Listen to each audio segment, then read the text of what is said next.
Namuose turi būti šilta ir jauku. Šilumą galima išgauti ne tik radiatorių pagalba, bet ir šildomų grindų. Pakalbėkime apie šildomas grindis, kaip tinkamai jas įsirengti, kokias klaidas galima padaryti blogai paruošus pagrindą ir kodėl vandeniu šildomas grindis gali būti vienas iš racionaliausių sprendimų taupant lėšas. Vandeninį šildymo būdą naudinga turėti vien dėl to, kad galite jūs prijungti bet ką.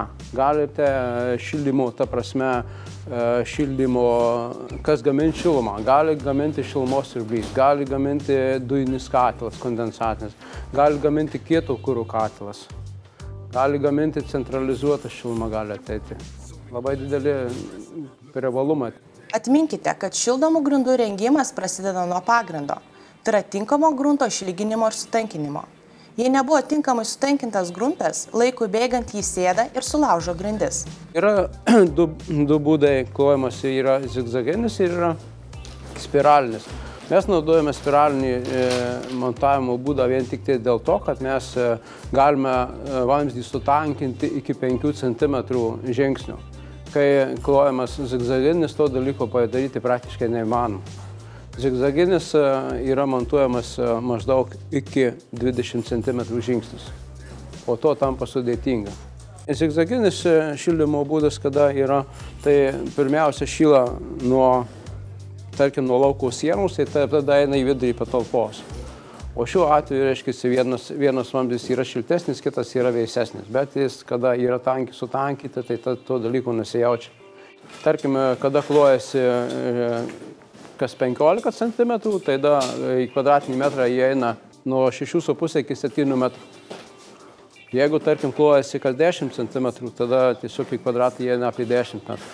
Jeigu, tarkim, dėsit keraminės plyteles, tai atidavimas yra 100%. Jeigu, tarkim, klosit medinės grindis, laminatą ar sluoksnį parketą, atidavimas 30% mažesnis yra. Todėl mes pasirenkam būtent 15 cm, nes klientas dar iki namo privedimo galutinio rezultato jis nežino, kokią dangą dės. Todėl pasirinkom būtent šitą, kad tai būtų tiesiog kas 15 cm, o prie vitrininių langų, kurių plotas yra iki 3 metrų, tiesiog sutankinom tinklą kas 10 cm.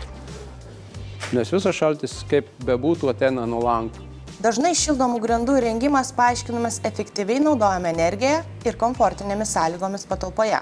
Patalpą šildant radiatoriais aukščiausia temperatūra būna prie lubų, o kojos tuo metu šąla. Taip neatsitiks įsirengus šildomas grindis vandeniu. Šis šildymo būdas sėkmingai naudojamas tik visuomenės patalpose, tiek ir namuose, taip pat erdvėse gyvenamose erdvėse, kai naudojami nestandartiniai projektai. Vienas iš svarbiausių šildymo grindimis privalumas erdvėse patalpose – gerokai mažesni šildymo kaštai. Kuo didesnio ploto ir tūrio patalpos, tuo ekonomijos efektas didesnis. Rekomenduojame tik vienos kompanijos medžiagas ir iš patikimų šaltinių, ta prasme, kad nepirkti internetu, nes po to nerasite galų. Ta prasme, jeigu kažkas suges, tarkim, po 5 ar po 10 metų nebus galimybės pakeisti. Todėl rekomenduočiau praktiškai vieno gamintojo medžiagas, tiek vamzdis, tiek kolektoriai, tiek visos jungiamosios detalės. Išvedžiojo sistemą palaipsniui keliama temperatūra iki 50 laipsnių ir kas parą žeminama kas 5 laipsnius ir tik tuomet dengiamas grindis pasirinkta grindų danga. Kalbant apie privalumus, šiluma tolygiai sklinda nuo visų grindų paviršiaus, tolygiai pasiskirsto visoje patalpoje.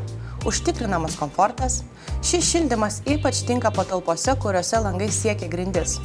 Šildymas grindimis neleidžia kauptis drėgmei, todėl nesiveis pelėsis. 8–15% mažesnės eksploatacinės išlaidos šildymui. Taupoma vieta. Rinkitės vandeniu šildomas grindis ir gyvenkite komfortiškai.